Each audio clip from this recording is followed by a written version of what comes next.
બોટાદ રમતગમત વિભાગ દ્વારા પાડિયાદ રોડ સ્થિત આસ્થાનું મનોદિવ્યાંગ તાલીમ કેન્દ્ર ખાતે જિલ્લા કક્ષાનો સ્પેશિયલ ખેલ મહાકુંભ યોજાયો। આ સ્પર્ધામાં જિલ્લામાંથી 250 મનોદિવ્યાંગ અને 37 મૂકબધિર ખેલાડીઓ સહિત કુલ 287 ખેલાડીઓએ ઉત્સાહભેર ભાગ લીધો। સરકારના રમતગમત વિભાગ હેઠળ બોટાદમાં યોજાયેલા ખેલ મહાકુંભમાં બોટાદ જિલ્લાના દિવ્યાંગ ખેલાડીઓએ વિવિધ રમતોમાં પોતાની પ્રતિભા દર્શાવી હતી। મનોદિવ્યાંગ ખેલાડીઓએ 100 મીટર, 200 મીટર, 400 મીટર અને 800 મીટર દોડ, લાંબી કૂદ તેમજ ગોળાફેંક જેવી રમતોમાં ભાગ લીધો હતો। આ વર્ષની વિશેષતા એ રહી કે પ્રથમ વખત સાયકલિંગ સ્પર્ધાનો પણ સમાવેશ કરવામાં આવ્યો છે।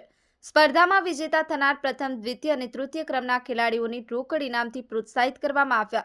આ કાર્યક્રમનો મુખ્ય ઉદ્દેશ દિવ્યાંગ અને શ્રવણમંદ ખેલાડીઓની રમતગમત ક્ષેત્રે આગળ વધવા માટે પ્રેરણા આપવાનો અને તેમને પોતાની ઓળખ બનાવવામાં મદદરૂપ થવાનો છે।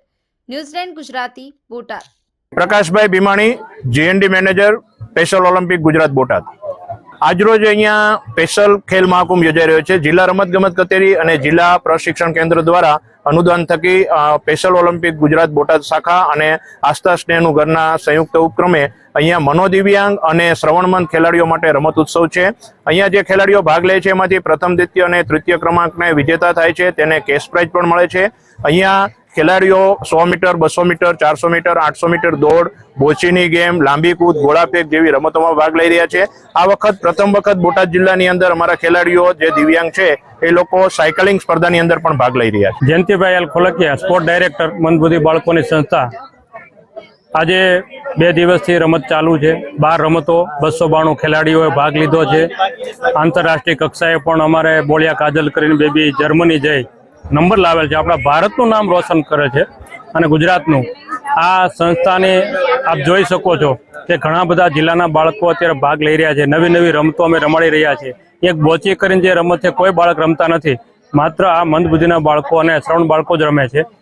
આ સંસ્થાની અંદર ખજાનચી ભરતભાઈ ઉપાધ્યાય અને પ્રકાશભાઈ ભીમાણી જે પ્રમુખ છે, ખૂબ મહેનત કરી અને 1 કરોડ રૂપિયાની સંસ્થા દાન પેટે લઈ અને ઊભી કરેલ છે।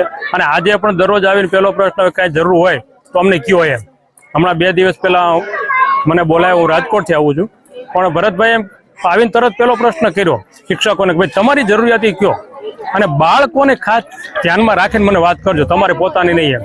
એટલે બાળકો માટે અને આ બાળકોની સેવા કરવી ને એક અમૂલ્ય કહેવાય એમ। કારણ કે બીજા બાળકોને રમાડવા કરતાં આને રમાડવા આ નિર્દોષ બાળક છે, એને જેમ કયો એમ કરવા માંડે છે। અને ક્યારેક તો શું છે કે આપણને એને જોઈને દયા આવે છે કે આવા બાળકોને આપણે રમાડવાનો મોકો મળ્યો। એટલે અમારી ટીમ દર વર્ષે વ્યાયામ શિક્ષક સંઘ, અમારા મંડળ દર વર્ષે આ બાળકોને રમાડવા માટે ખાલી એક ફોન આવે એટલે ટાઈમ હોય કે ન હોય પણ અહીં પહોંચી જઈએ છીએ અને બાળકોને ઉત્સાહભેર દરેક રમત પૂરી કરાવીએ છીએ। એક બાળકને હાથ પકડી અને અમે દોડાવીએ છીએ, રમાડી દઈએ છીએ।